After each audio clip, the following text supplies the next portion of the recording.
Anastasia. Yeah, thank you. So while my panelists are getting their microphones fitted, I'd like to use the opportunity to say that I'm very happy to be here today. A lot of familiar places and faces in the audience. And actually, I've been in FinTech for the past 7+ years.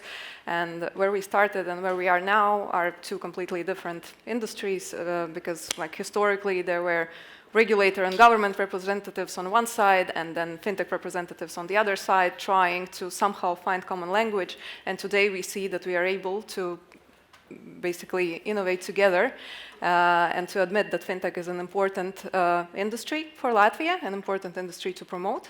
So we are working as a team and I'm very, very happy to see that. Today's panel is going to be on synergies for growth for fintech industry and access to capital. What I can say from my personal experience is that fintech throughout the time has struggled with three key problems. First was access to capital, and how we resolved that is actually we innovated through it. So first of all, peer-to-peer platforms appeared, then crowdfunding platforms appeared. Then market participants also started using public financial instruments. Second problem was regulation, because like it was ambiguous, it wasn't clear. The rules of the game weren't clear, and therefore it was hard to plan the future, to invest in the future. Now I see that cooperation with the regulator is much more successful, and we are working together towards the brighter future. And the third one, actually, it appeared after ABLV crisis in Latvia. Probably most of you know what that is. And fintech faced a situation where access to financial infrastructure suddenly became very limited. So one thing is access to capital. Another thing is actually being able to open an account in a reputable bank, being able to make transactions quickly and efficiently.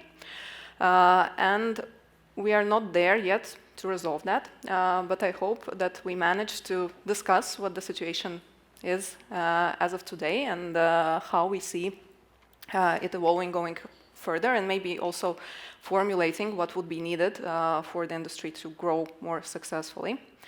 Now I'm wondering if I can invite my amazing panelists, but I can already start telling you that we have a wide range of representatives. And I'll start with inviting Jurijs Adamovics, who is the co-founder and the supervisory council member at Industra Bank.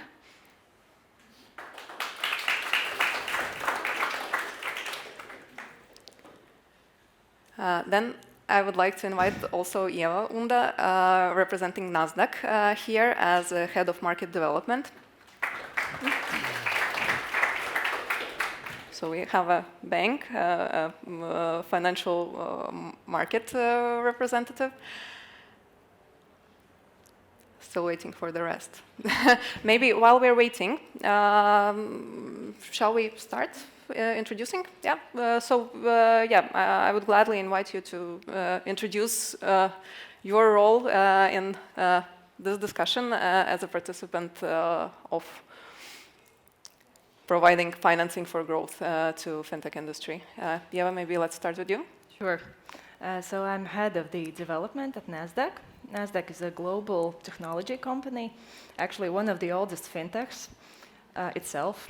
But in our region, we're better known for managing stock exchange business. And what we do at the stock exchange, we connect investors with the local ambitious companies for them to enhance their growth. And we're on top of that, we're working with the development of Baltic capital markets.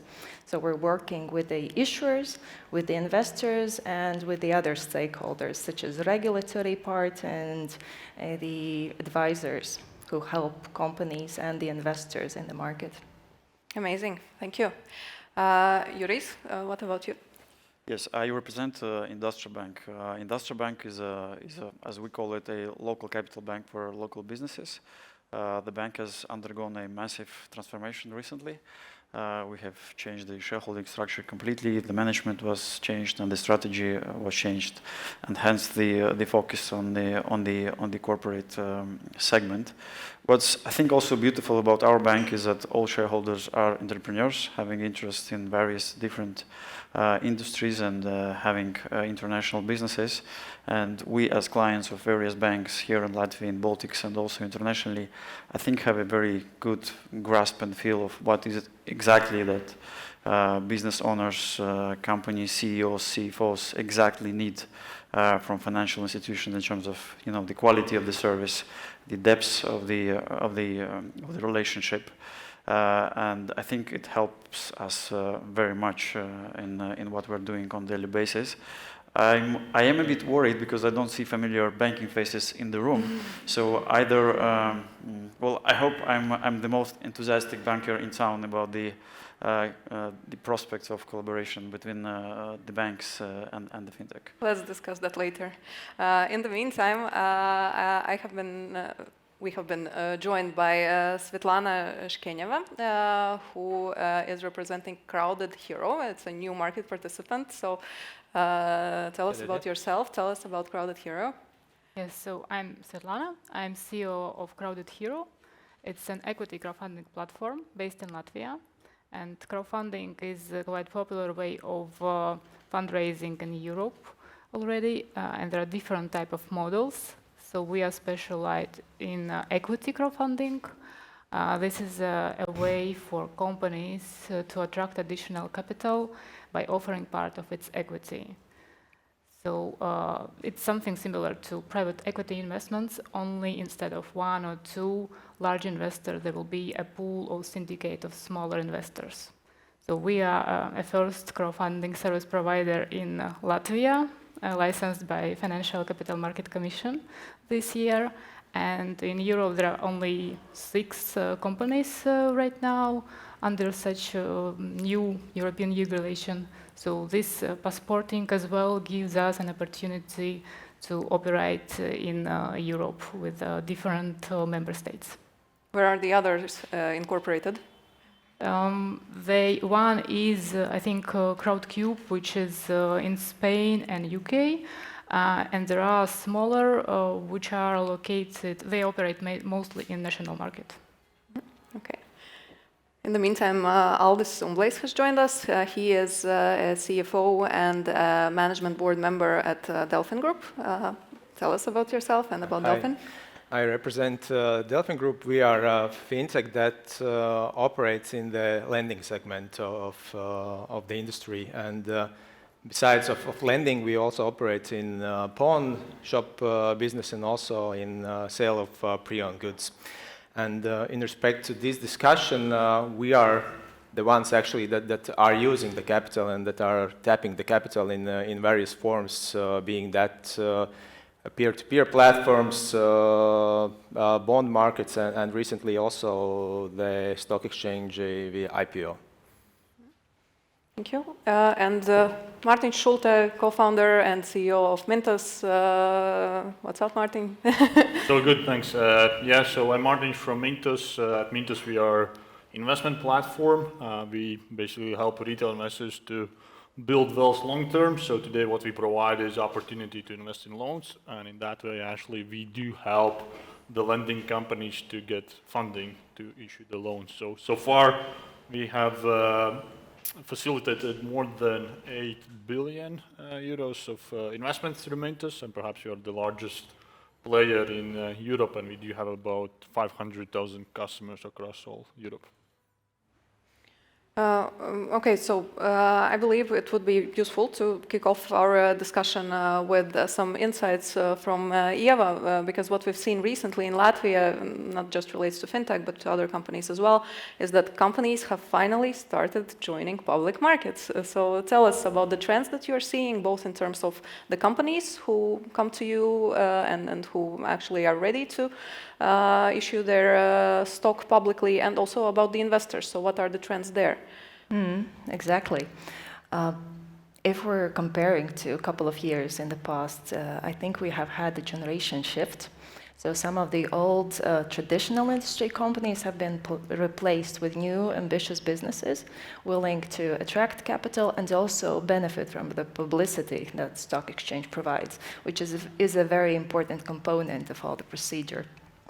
Also, I think we have broken the bias of the concept that stock exchange is only suitable for big, enormous companies willing to attract hundreds of millions. It's not the case anymore. The absolute majority of companies coming to the exchange, those are SMEs. And also from the attracted capital, we see that it's often 1, 3, 5 million. But of course, it goes up to several hundred, but that's another aspect there. We have also contributed or worked with this trend by creating a specially designed, tailor-made segment for the SME sector with easier access to capital and also less burden, less administrative burden that's put on the companies. And another trend that I would mention is that there are different types of financing opportunities on the market. And it's not one or another anymore. It's the synergy of several.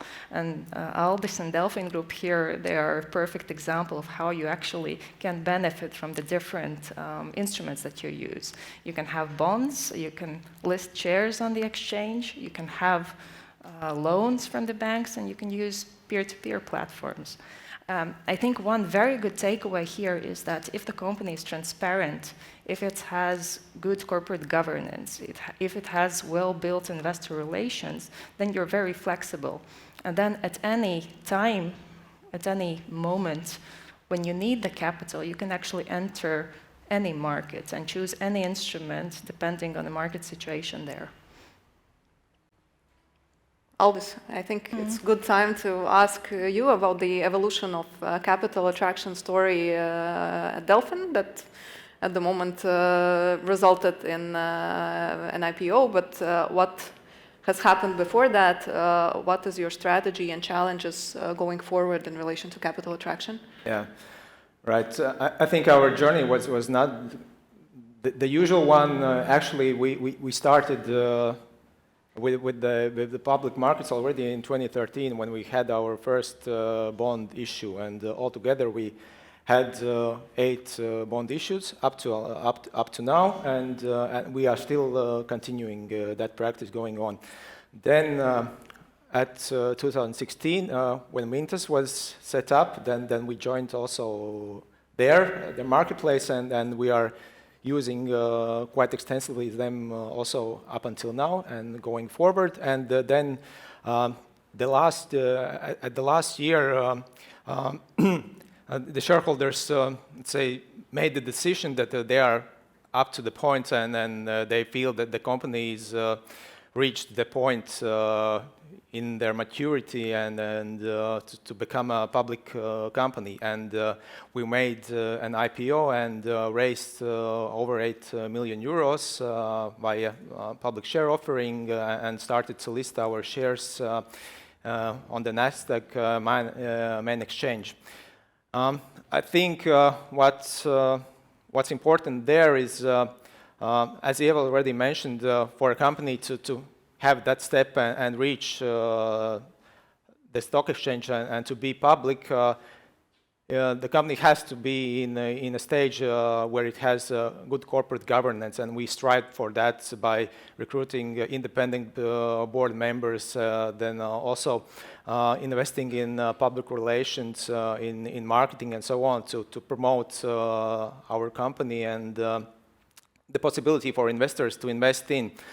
I think what was beneficial for us also was that we had experience with the capital markets. We had actually the infrastructure in place with the reporting report and everything like that. And we were used to submit reports on a quarterly basis to the stock exchange to provide public information. So that was not a challenge for us. I think when somebody is thinking about joining the stock exchange is something that's to consider, that you have these responsibilities and you need to fulfill them. Yeah, about Mintos, I can say that has been also a very valuable partner for us, and I think given this recent events that they have also become regulated, that's beneficial for us because we see that there will be more opportunities for them to open their platform to European investors, and we will benefit from that as well. Are you utilizing also some traditional bank financing?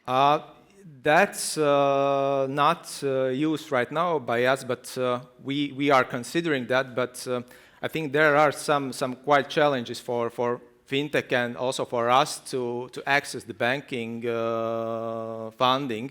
And I think the challenges relate to that because first, some of the banks have these policies that they in a way consider us their competitors and they are not willing to lend, or they have some corporate procedures coming from their parents and so on, and they, let's say, prohibit lending to us. Second, banks want collateral, and the collateral they want usually is something physical, assets and so on, but being as a lender, we lack that, and therefore that's a little problem for us. But nevertheless, there are some participants that overlook these things and see the possibilities also lending to us, and yes, bank lending is definitely also something that we will use. But then again, maybe the economic climate will change a little bit, and that's something we will return to. And referring to one more issue mentioned in the previous panel, which is access to quality personnel resource, do you see that going public has helped you with that, with building the image and actually getting the best talent? I think, yes, it definitely has changed the perception of our company in the eyes of I believe, the public overall, and also our employees, because that's a good way to brand our company. Because I think, I know there are few companies that can say that we are a public listed company in Latvia, and we are on the Nasdaq stock exchange, and we can proudly say that we are, and you can come to work with us. Also, one aspect that is great for us, that is being utilized by startups and fintechs, are the stock options. But being as a public company, there's a possibility for the employees actually to use these stock options, because they can, after conversion to the shares, they can go to the stock exchange and sell them, and they can also receive regular dividends as we pay it, and they benefit actually from these options. Yeah, thank you for sharing this experience. I think it's very important for other companies who may be considering an IPO, and this might be an encouragement to them. Another interesting story, actually, I would like Svetlana to share, because what we have in our mind when we think crowdfunding is a very new project where there is no business case proven, just some idea which tries to collect funds from investors and then see whether it works.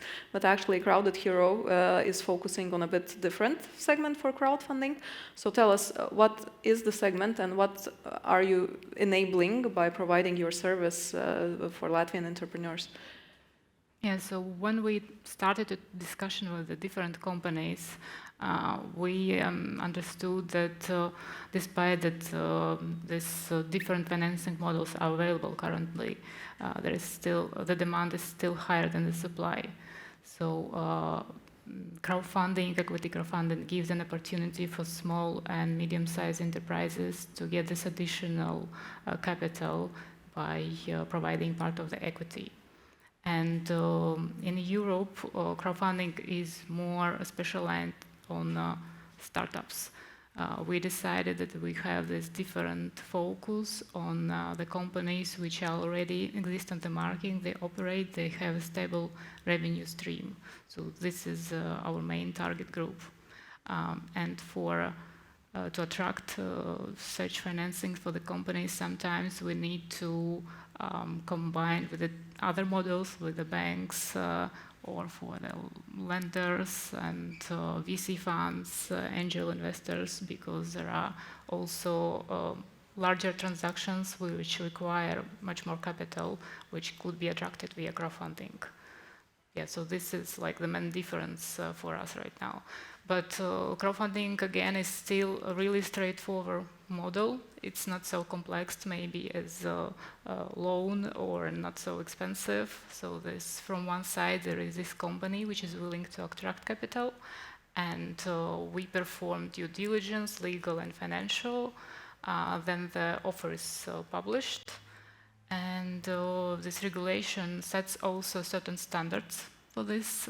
For example, there should be definitely key investor information sheet, which is something similar to prospectus, only it is a 6-pager, which is more simple and convenient for a retail investor.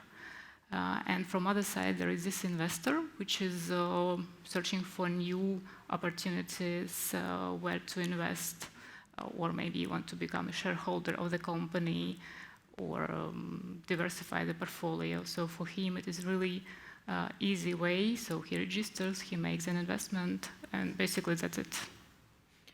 You mentioned that partially to provide capital to the companies, you may need to cooperate with banks. So have you had a successful experience cooperating with Latvian bank to close a deal?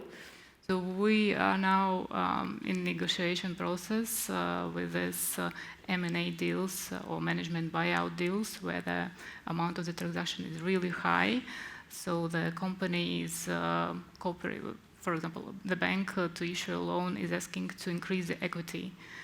So we don't really have this fundraising currently, but there are some project potential. They just require more timing to prepare them.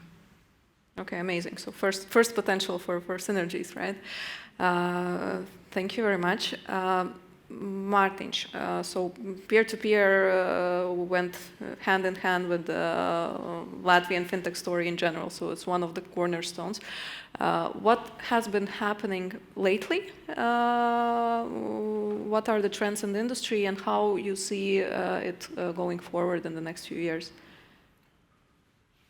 Sure, yeah, well, we've been around for what is actually already quite some time, although it feels we are just now starting because we finally got the license. So, and finally we can actually market the service and really do investor acquisition and scale on European level. But if you look what's been happening also, I think Mintos is very representative of that. So if initially we started as kind of typical peer-to-peer lender where we actually were sourcing the borrowers ourselves, we were basically putting those loans in the marketplace on platform and then funding them.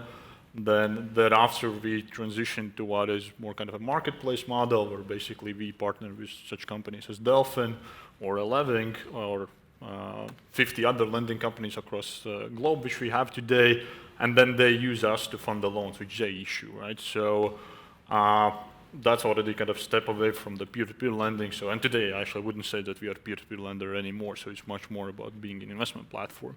And then now with the next step, I guess, is, I mean, look, our key asset are our 500,000 investors across Europe. So what we see is obviously that we can provide them more than just investments in loans. So we are branching out in new assets as well, more traditional assets. So the next what we're going to launch on Mintos is ETFs, so that investors can invest in loans, in ETFs. There's also other assets which we will provide later on so that they can build a more diversified portfolio. So actually we have gone all the way from kind of typical P2P lender, and we're going to basically eventually we see us as an investment platform where everyone who wants to, all the retail investors who want to build wealth long-term in a passive way and in a diversified way across different assets, they can actually land on Mintos and do that. And that's perhaps, I guess, if I think about at least our journey, that maybe it's also representative of kind of how it has developed from kind of one very specific niche to something much broader than that. And hopefully we can build something which is of meaningful and true value on at least European level. Do I remember correctly that you were definitely one of the largest crowdfunding cases in Latvia? Yes, that's true. So instead of going to the stock exchange, which we would consider too premature for us, so that's what basically Aldis is saying, is that you need to reach certain maturity and look. So we are, at the moment when we did the crowdfunding, and now we maybe have been a bit heads down working on the regulation, so it's been more flat, but in general it's like a very much kind of growth story of ours. So at that stage we believe that it's much better to actually go and do crowdfunding. So we used the same mentioned CrowdCube. So we raised 6.5 million euros from more than 6,500 investors, which was great that those were actually our clients, many of them, and many of them actually do come from other countries in Latvia. So that was definitely a successful campaign. I would say at that time, definitely that was the most successful in Europe outside of the UK. So because in the UK, there's a specific kind of tax treatment which allows more capital to be raised. But yeah, we actually were very happy with the result, and so far it's been definitely great cooperation with CrowdCube, but at the end of the day with our investors, which become our brand ambassadors, which in a way is similar to kind of stock exchange, I guess, like the same Delfin story. The guys and girls who invested in Delfin stock, I mean, they are definitely also, they at least have vested interest to talk about Delfin and kind of be brand ambassadors of Delfin. And work for Delfin as well, maybe. Right. Now a quick survey to Svetlana, Martins, and Aldis. Do you have bank accounts open in the top 3 Latvian banks? Sure. What about before IPO? Sure. Ever struggled with bank account?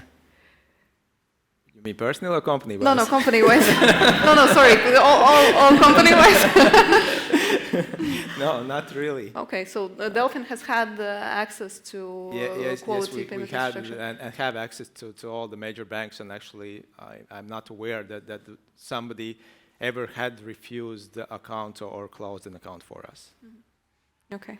Martins, I know you've had accounts in Estonia at some point. We have a lot of experience, so we have had accounts in all the major banks, also here in Latvia, but then when the Scandinavian banks see all the turnover which we have, so they get a bit jittery about that. So now we actually partner with the same LHV, and now when we are regulated, which is actually very significant benefit of being regulated, that we can also work with even more established, so we're not talking about kind of established Scandinavian banks anymore, so we are actually now talking with kind of global banks where we can open, because our investors and a lot of kind of capital does come from the same Germany or Spain or Netherlands, so for them any kind of Scandinavian bank or local bank doesn't ring a bell, so for them it's kind of whatever, right? So we are looking actually to work with global banks now.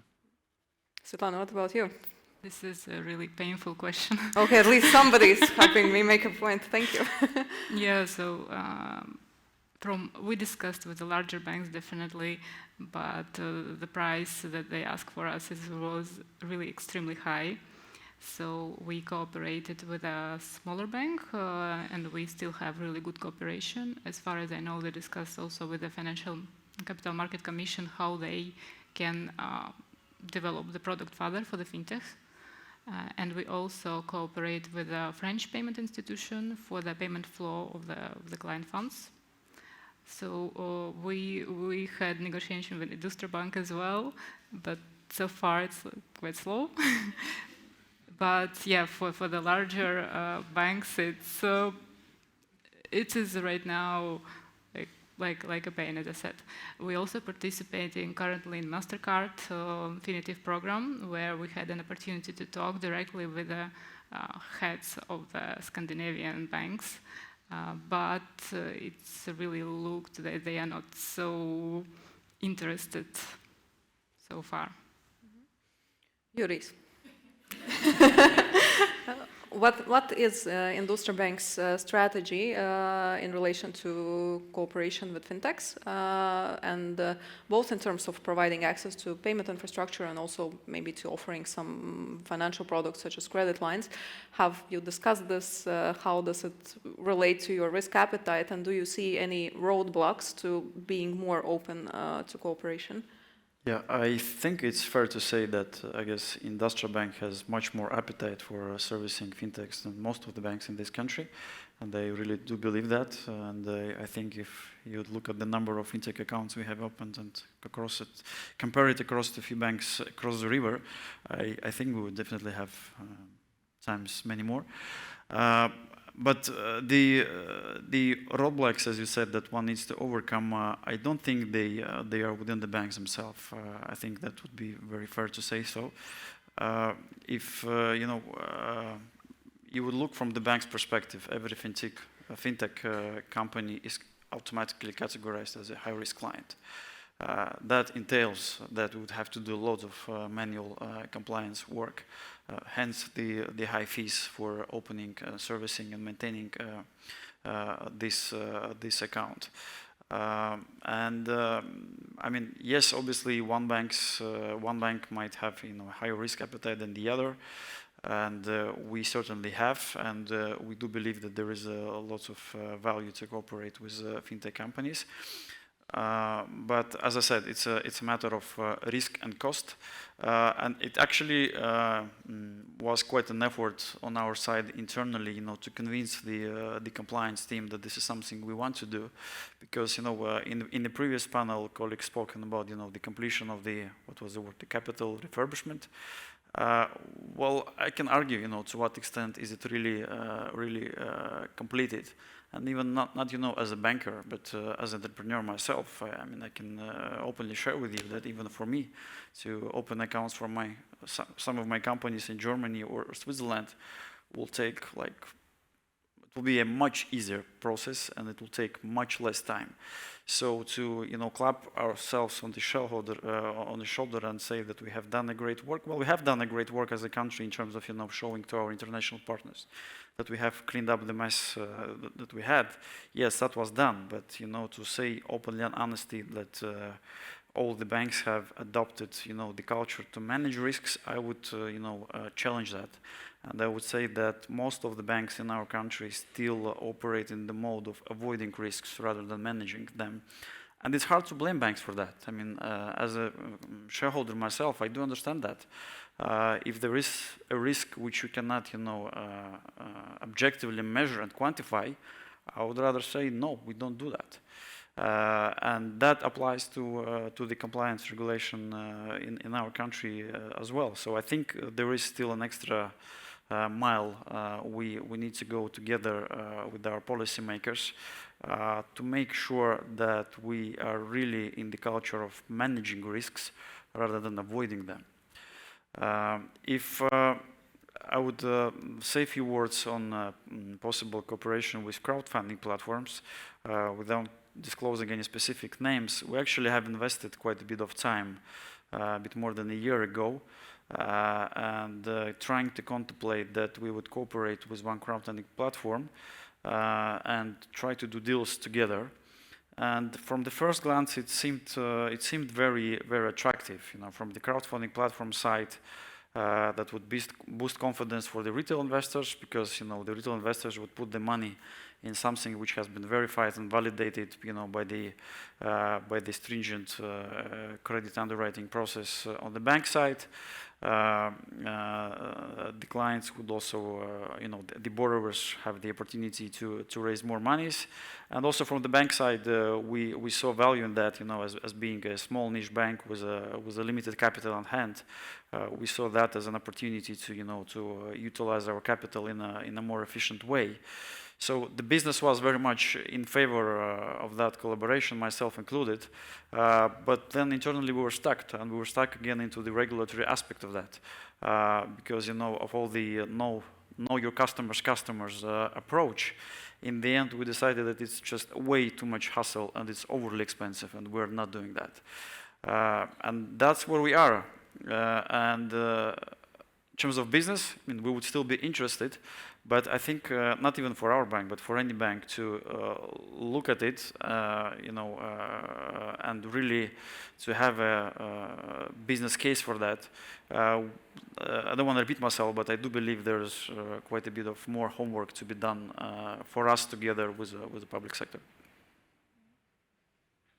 I'm wondering how much time do we have? Not much. Okay. Still not wrapping up, but well, capital needs to come from somewhere, right? And that somewhere is either depositors or investors. Latvia is less than 2 million people, so apparently for us to obtain access to as much capital as would be needed for our industries to grow, we need to go to at least European level.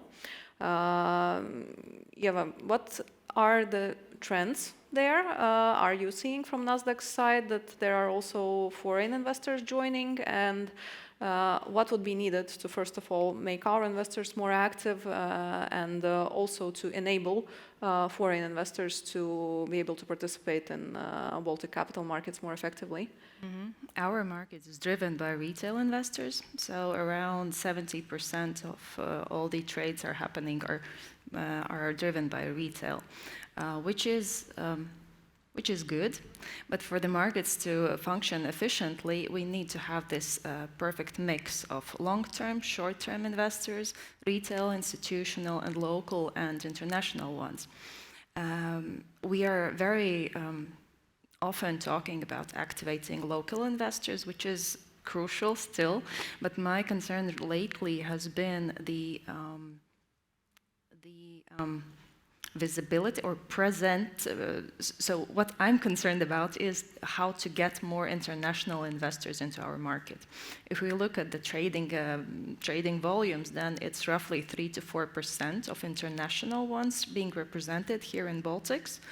And the question is how to get more international ones into Baltic market, because then we would see the spillover effect over the other companies, right? And the answer is pretty simple. We need to have some huge IPOs, whether they're state-owned companies or just national, international level ones, the ones that drive attention, and then we would expect the benefits for the other ones as well. But generally, if we're getting back to the retail question, then the trends are very good. The number of retail investors has doubled in the past 2 years, and that's driven by different market initiatives, but also by the IPOs. So we had DelfinGroup, we had Indexo, we had Virši, and retail investors enjoy investing in retail brands, in the brands that they know, in the services that they order, in the companies where they go buy coffee or fill in the gas or visit a pawn shop. And in terms of investors participating in the moment in the lending market, what trends do you see? Martin, what proportion of investors are from Latvia, from the Baltics, and from the rest of the Europe? If you look at the investor side, then obviously most of investors do come from other countries just because of the size. So from Latvia, we do have overall from the Baltics, I think we have about maybe 10% or so of total investors. The majority do come from more kind of Western European countries. I think in general, I mean, look, capital is out there, so that's like not a question. So it's a question, I think it's like 2 questions. First is what we see in Europe, because our investor base is in Europe. Europe is as kind of bizarre as it might sound if we think that in the Baltics or in Latvia, the retail participation is still low. Then if you look on the European level, it's also very low if you compare to the US market. So some statistics which we have seen in the US, one way or the other, retail investors going to be, retail investor participation going to be like 50-60% of households actually have some investments. In Europe, it's still like 20% or so. So that's question number 1, actually changing this investment culture and on European level. So that's number 1. And the other one is when you change that, then is how do you actually make investing easy and how you can actually help this capital to find the opportunities. So, because for all the good opportunities, you're always going to find capital. It's just a matter of how easy it's going to happen and what kind of user experience you can put in between. And I guess us as a platform which focuses specifically on investing, so we are in a prime position to do it as good as we can, and I think our experience so far has showed that we can actually reach many investors across Europe, and that is without being regulated. So imagine what's going to happen when you are regulated. Yeah, well, addressing the question about why in the US the participation is so much higher, another factor is actually the tax incentives, and in Europe it's slightly different, the tax setup, that's why it's less motivating also for people to invest. But then going back to what you just said, is you're sitting on this huge investor portfolio. How could you help NASDAQ and maybe banks issuing bonds to get access to those investors? Are there any opportunities to cooperate? I mean, we're definitely going to continue with offering investing in loans, which in a sense is actually helping like a niche market, which is lending companies to get access to funding. That's for sure what we're going to continue. But then being now basically what we have is a brokerage license. So as a broker, we can offer all other financial instruments as well. So that the easy way or the kind of straightforward way is to list on Mintos the same kind of bonds. That's something actually which many investors actually would want to participate in the Baltic market, but it's actually super hard. They have to open the bank account, which we hear is very difficult. They need to have a securities account. So they have to have a very clear intent to really go here and do something. So that's very difficult. Through solutions as ours, perhaps we can make it easier. And then if perhaps we are not too much focusing on equity investments, but that's also something which you can do, and the same through ETFs. If there, I'm not sure if there is, but if there ever be kind of Baltic ETF, then for sure that's another way how we can actually get capital from abroad into the Baltics and in Latvia.